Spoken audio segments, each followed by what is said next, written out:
ओम की ध्वनि ओ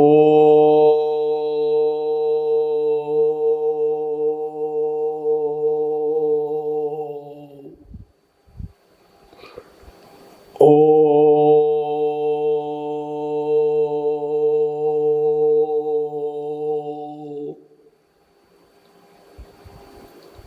ओ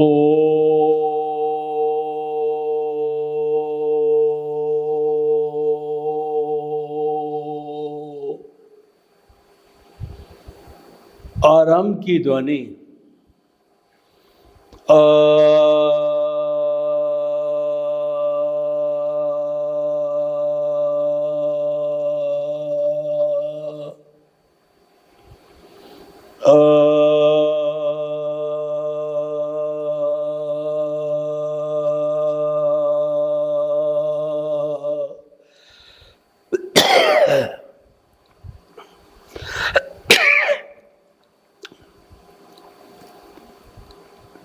भाई और बहनों, मातृशक्ति को नमन। आज का हमारा अति उत्तम विषय सम, शम और श्रम की संस्कृति, ये त्रिवेणी है। इसका हम एक एक करके अध्ययन करेंगे और तीनों को जोड़ने का प्रयास करेंगे। तीनों ही हमारे जीवन मूल्य है। अगर एक ही व्यक्ति में ये तीनों आ जाते हैं तो सुहागे में सुगंध हो जाती है। यानी कि तीनों के समावेश से व्यक्ति का जीवन होलिस्टिक बन जाता है। सम को देखिए, सम का अर्थ होता है समभाव, समता का भाव। वो पॉजिटिव नेगेटिव को एक रूप से लेना, यानी कि आपको कोई बुराई करे आपकी, कोई आपकी भलाई करे, और कोई आपको दुख दे या कोई आपको सुख दे, कोई आपकी निंदा करे, कोई आपकी प्रशंसा करे, दोनों स्थितियों को एक समान समझना सम कहलाता है। हमारी भारतीय संस्कृति में समभाव का, समता का, सम रहने का बहुत बड़ा स्थान है। और जो व्यक्ति समभाव में रहता है, ये उसका टेस्ट है कि धर्म उसके गले उतर रहा है, साधना उसके जो है फलीभूत हो रही है, और धीरे धीरे वो आत्मा के स्पर्श की ओर जाता है। क्योंकि समभाव परिणति है, तो परिणति के इंडिकेशन से जो है हमें मालूम पड़ता है। जैसे कि हमारे शरीर में गर्मी होती है, तो जब हम थर्मामीटर लगाते हैं तो वो टेम्परेचर दिखाता है। ये संकेत है, उन संकेतों के जरिए हम पहचान सकते हैं। समभाव एक बहुत बड़ी साधना है। समभाव करने वाला एक देवत्व शक्ति को प्राप्त करता है, एक देवता रूप होता है। ऐसा व्यक्ति पूजनीय, वंदनीय और स्तुत्य होता है, क्योंकि उसके कोई दुश्मन नहीं होता, सभी उसके मित्र होते हैं। क्योंकि समभाव में रहने वाला तो व्यक्ति सबका भला सोचता है, किसी का बुरा नहीं सोचता। वो हमेशा पॉजिटिव थिंकिंग वाला होता है। बिना पॉजिटिव थिंकिंग, सकारात्मक सोच के समभाव आ नहीं सकता, क्योंकि दोनों परिस्थितियों में एक सा रहने का अर्थ है कि वो राग द्वेष से दूर जा रहा है, वो राग द्वेष से मुक्त हो रहा है, वो राग द्वेष को छोड़ने जा रहा है। समभाव की स्थिति है, एक आइडियल की स्थिति है। मुझे ये कहे कि मेरे जीवन में धर्म उतर रहा है या नहीं, मुझे आत्मा का स्पर्श हो रहा है या नहीं है, और मुझे मुक्ति का मार्ग जो है मिल रहा या नहीं है, मैं सही ट्रैक पर हूँ या ना हूँ, अपना मूल्यांकन करने के लिए मैं किस मोड़ पर खड़ा हूँ, इसकी सत्यता को मापने के लिए समभाव एक थर्मामीटर है। जो साधु सन्यासी होते हैं वो समभाव में रहते हैं, वो समभाव की साधना करते हैं। संन्यास का दूसरा अर्थ है कि समभाव में रहना। समभाव हमारी भारतीय संस्कृति का एक अद्भुत अनुपम जो है रूप है, उसकी वैल्यू है। और समभाव को अगर ईश्वर कहा जाए तो कोई अतिशयोक्ति नहीं होगी। मेरे हिसाब से, मेरे चिंतन के हिसाब से समभाव का जीवन एक आइडियल जीवन है, वह देवत्व का जीवन जीता है। और समभाव का अभ्यास करने वाला व्यक्ति मुक्ति की साधना करता है। तो भाई और बहनों, पुराने गुरुकुल प्रणाली के अंदर शम शम और श्रम की संस्कृति पढ़ाई जाती थी। आज भी बहुत से ऐसे विश्वविद्यालय हैं और ऐसा कहना चाहिए सन्यासियों के आश्रम हैं जहाँ पर ये तीनों तरह की संस्कृति का पूरा जो है ट्रेनिंग दी जाती है, प्रशिक्षण दिया जाता है। और ये तीनों गुण किसी एक व्यक्ति में आ जाते हैं तो वह व्यक्ति जो है वो वास्तव में एक संपूर्ण व्यक्ति बन जाता है। सम की साधना करने के लिए हमें बहुत से उपाय करने पड़ेंगे। वो मैं आपको उपाय बताना चाहता हूँ कि देखिए, समता की भावना का संबंध हमारे श्वास से है। श्वास शिथिल होना चाहिए, श्वास लंबा होना चाहिए, श्वास समतल होना चाहिए। और सबसे बड़ी बात है, श्वास की संख्या घटनी चाहिए। श्वास को लिया और निकाला, एक्सहेल इनहेल, इसको मैं एक स्ट्रोक बोलता हूँ, एक सांस बोलता हूँ। तो मेडिकल की भाषा के अंदर एकदम मस्त जीवन वाला, आराम से रहने वाला वह व्यक्ति है जो 1 मिनट के अंदर 16 सांस लेता है। ये एक रेस्ट की स्थिति होती है, ये स्थिति एक आनंद की स्थिति होती है, ये टेंशन फ्री स्थिति होती है। हमें साधक बनना है, समता की साधना करनी है, समभाव में रहना है। तो इसकी संख्या को 16 से घटा करके 14, 12, 10, 8 तक हमें ले जानी होती है।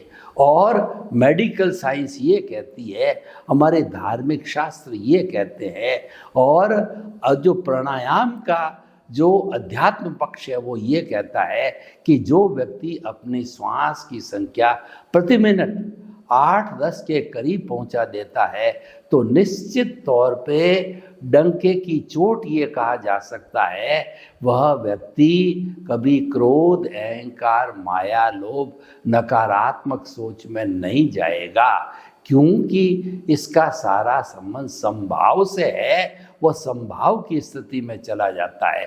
कोई व्यक्ति जब समभाव की स्थिति में जाता है तब वो प्रज्ञा चक्षु बनता है, तब वह स्थित प्रज्ञ बनता है। प्रज्ञा चक्षु का अर्थ होता है कि वो प्रज्ञा के संसार में चला जाता है। प्रज्ञा के संसार में शब्द नहीं है, राग द्वेष कराने वाली हमारी बुद्धि है, ये शब्द है, यही राग द्वेष कराते हैं, यही असमानता लाते हैं, यही भेद खड़ा करते हैं। बुद्धि जो है हमें भटकाती है, वो कहती है कि I like it, I don't like it, he should come to me, he should not come to me. मैं इस व्यक्ति को देखना पसंद नहीं करता, ये व्यक्ति मेरे पास में कभी आना नहीं चाहिए। ये राग द्वेष खड़ा करने वाली बुद्धि है। और बुद्धि के लिए ये भी कहा गया है, बुद्धि कर्मानुसारिणी। जैसे कर्मों का अच्छे बुरे, अशुभ शुभ और शुद्ध भाव पैदा होते हैं तो ये बुद्धि उसके अनुरूप ढल जाती है, क्योंकि सिस्टम तो एक ही है।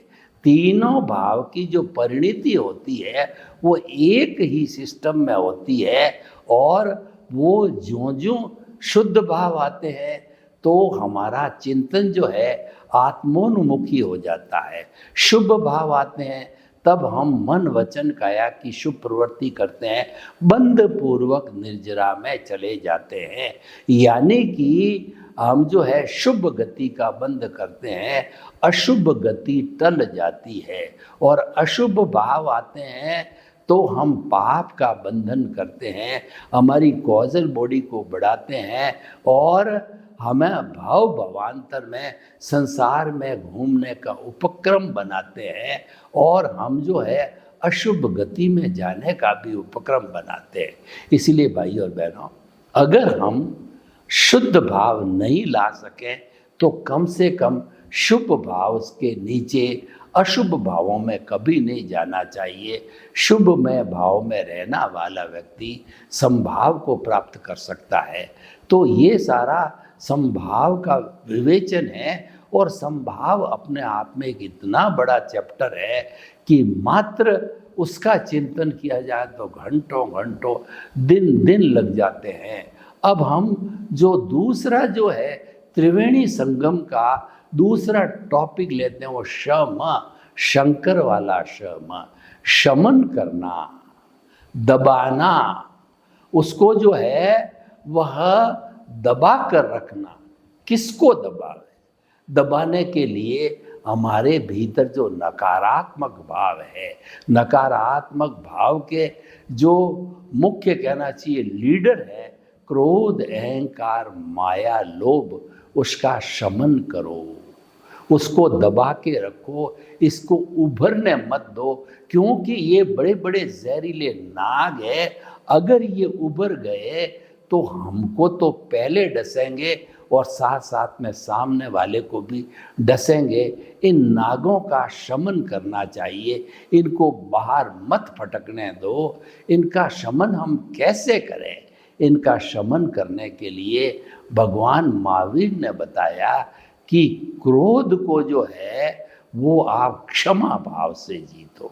यानी कि आपके क्रोध आ रहा है किसी व्यक्ति पर तो उसके सामने शुभ भाव खड़ा करो, क्षमा का भाव, उसको क्षमा कर दो, क्षमा कर दो, क्षमा कर दो। और अगर क्रोध करने वाले के साथ में आप जुड़ गए, जब आप उसके क्रोध को स्वीकार करते हो तो वह क्रोध आपको जलाने लग जाता है। ऐसी स्थिति के अंदर उसका समन किया जाना चाहिए, उसको दबा के रखना चाहिए। क्रोध की स्थिति के अंदर हमें क्या करना चाहिए कि व्यक्ति जो कुछ भी क्रिया कर रहा है उसकी प्रतिक्रिया मत करो, क्योंकि जो प्रतिक्रिया है वो आग का काम करती है। अगर आग के अंदर घी डाल देते हैं तो आग भभक जाती है, वो ईंधन का काम करती है। तो क्रिया की प्रतिक्रिया को रोक करके हम क्रोध को क्षमा भाव से समन करते हैं। क्षमा भाव का अर्थ ये है कि उसको कोई भी प्रतिक्रिया मत करो, उसकी बात के ऊपर ध्यान मत करो, उसकी बात की उपेक्षा करो, आप शांत रहो, उसको क्षमा कर दो। अहंकार, अहंकार का मतलब ये जो जीता जाता है वह जो है मृदुता से जीता जाता है। अहंकार वाला व्यक्ति अपने आप को बहुत सुपीरियर समझता है।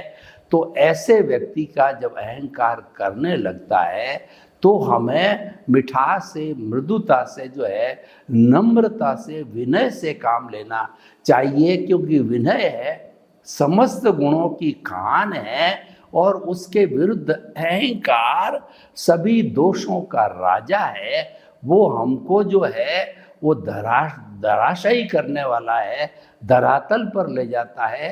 राजा रावण को देखिए कि वह जो है वेदों का ज्ञाता था और 9 ही ग्रह जो है उसके चक्कर लगाते थे और इंद्र पर भी उसने विजय पाली थी देवताओं पर, लेकिन एक अहंकार और जो है वो जो मान के कारण सीता माँ का हरण करके और उसका विनाश हुआ। केवल एक ही कारण था जिसके कारण उसका विनाश हुआ।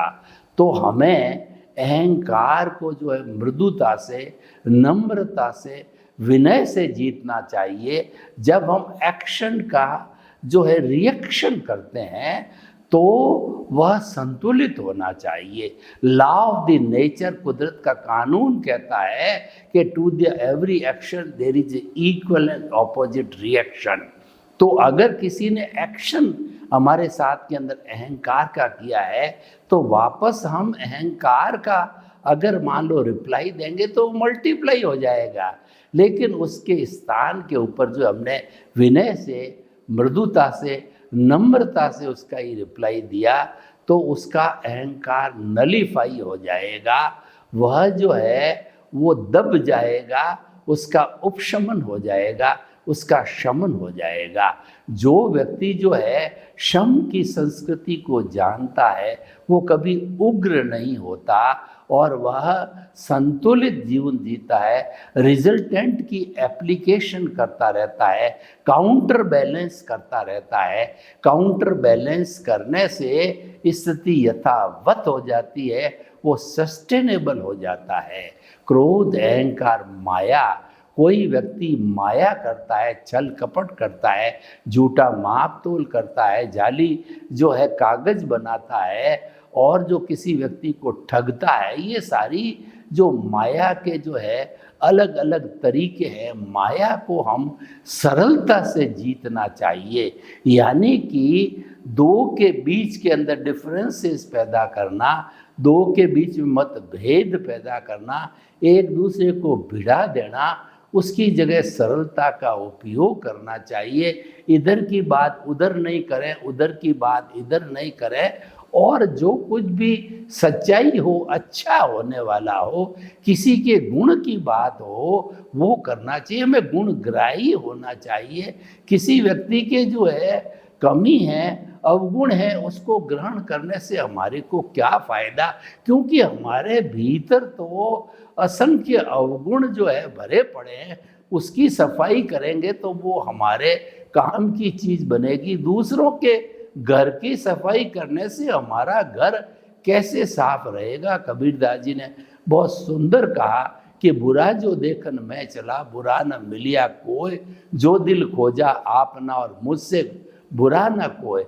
मैं जो है बुरा देखने के लिए निकला, लेकिन वास्तव में दुनिया में कोई बुरा मिला ही नहीं।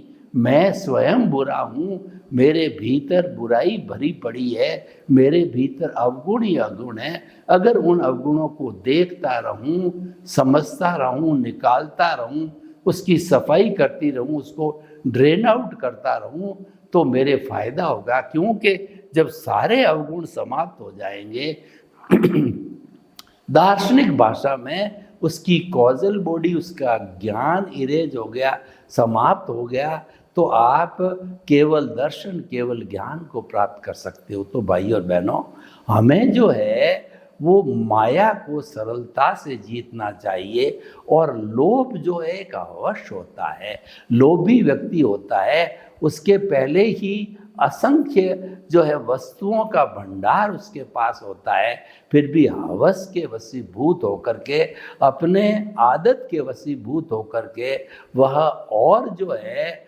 वो वस्तुएं एकत्रित करते रहता है, उससे दूसरे लोगों को उससे वंचित रखता है। ये दूसरों के साथ अन्याय है, ये लोभ के कारण होता है।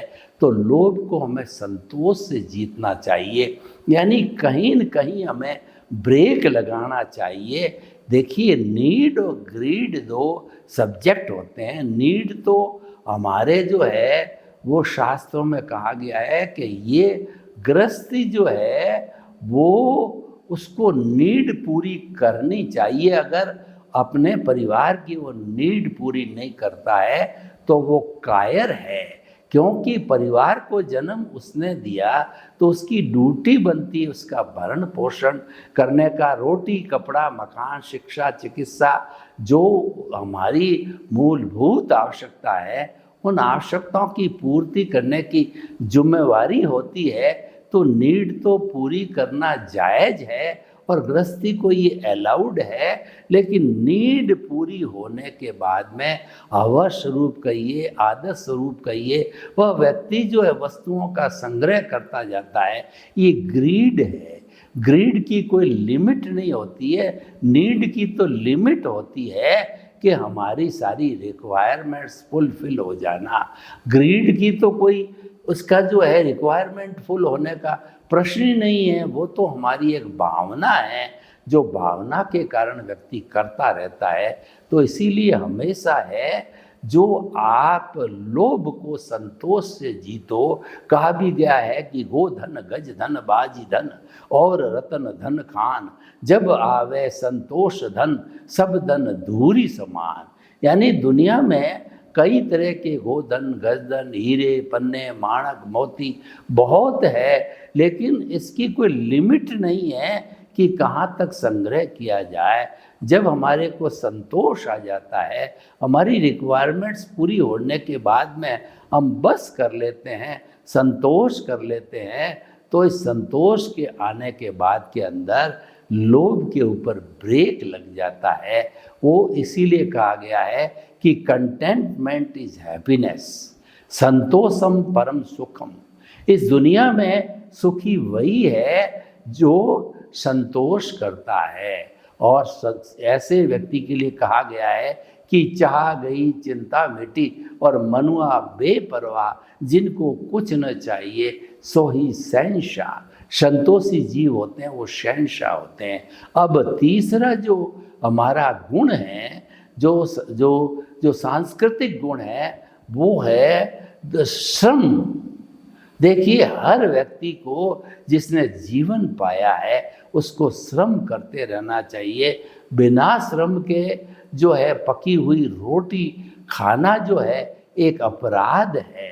श्रम का अर्थ हो गया कि अपने इस शरीर के द्वारा दिन भर के अंदर हम अच्छे से अच्छे कार्य करते रहे, परोपकार के करते रहे और अपने परिवार का भरण पोषण करते रहे, तो हमारा श्रम जो है हमारा स्वास्थ्य अच्छा रखता है। जो व्यक्ति श्रम करता रहता है उसकी फिजिकल हेल्थ बहुत अच्छी रहती है, यानी उसके व्याधियाँ बीमारियाँ नहीं आती। आजकल जो है वो श्रम की कमी होने के कारण जो है हमारे हॉस्पिटल जो है भरे पड़े। यहाँ तक कि गांव के लोग जो श्रमशील हैं या होने चाहिए वो अधिक संख्या में अब हॉस्पिटल में भर्ती हो रहे हैं। क्यों हो रहे हैं? कि श्रम की कमी हो गई है।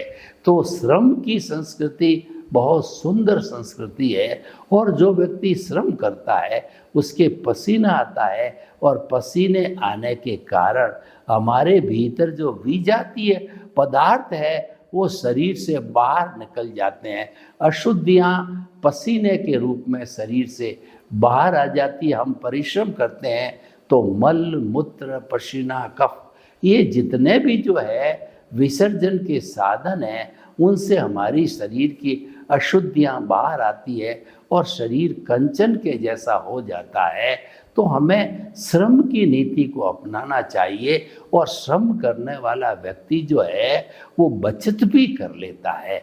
हम अगर सब काम नौकरों से करवाते हैं या पेमेंट दे के करते हैं तो एक बड़ा हिस्सा हमारा आय का उसमें चला जाता, वह कहीं न कहीं असंतुलन पैदा करता है। रोटी कपड़ा मकान शिक्षा चिकित्सा जो मूलभूत सुविधाओं की पूर्ति करने के अंदर कहीं न कहीं वो श्रम का न करना जो है वो एक पार्ट अदा करता है। और हम श्रम करते रहते हैं तो काफ़ी पैसा जो हमारा बचत भी हो जाता है और हमारा बजट संतुलन में बनता है। श्रम के भाई और बहनों बहुत से फायदे, जो व्यक्ति श्रम करने वाला होता है उसको नींद अच्छी आती है क्योंकि उसके शरीर में थकान आती है, और जो श्रम नहीं करता है और मात्र आराम से बैठा रहता है तो फिर उसको तो नींद की गोलियां लेनी पड़ती है। हर सूरत के अंदर श्रम किया जाना चाहिए, चाहे आपके पास के अंदर फिजिकल वर्क नहीं है, आप मेंटल वर्क करने वाले व्यक्ति हो तो भी आपको चला करके फिजिकल वर्क यानी मॉर्निंग वॉक है, योगा है, इत्यादि ऐसी चीज़ें अवश्य करनी चाहिए। पर श्रम हमारे जीवन का एक मूल्य है, ये हर हालत में किया जाना चाहिए। जो व्यक्ति श्रम को महत्व नहीं देता है वह व्यक्ति एक बीमार व्यक्ति होता है, और ऐसा व्यक्ति ऊर्जावान न होने से कोई बड़ा कार्य नहीं कर सकता। तो हम ये बताना चाहते हैं कि सम, शम और संस्कृति, श्रम की संस्कृति है एक, ये संस्कृति एक सुंदर संस्कृति है। तीनों को जो व्यक्ति अपना लेता है तो वह वास्तव में एक नोबल मैन हो जाता है। वास्तव के अंदर वह एक अच्छा व्यक्ति, सज्जन व्यक्ति, एक अच्छा नागरिक बनता है, स्वयं सुख भोगता है और औरों को सुख देता है। सर्वे भवन्तु सुखिनः, सर्वे सन्तु निरामया। लोग के जीवों को सुख मिले, शांति मिले, आनंद मिले, प्रेम मिले, सौहार्द मिले और हम सभी सम, शम और श्रम की संस्कृति को अपनाकर अपने जीवन को धन्य बनावें। आपके प्रति मंगल भावना। ओम शांति।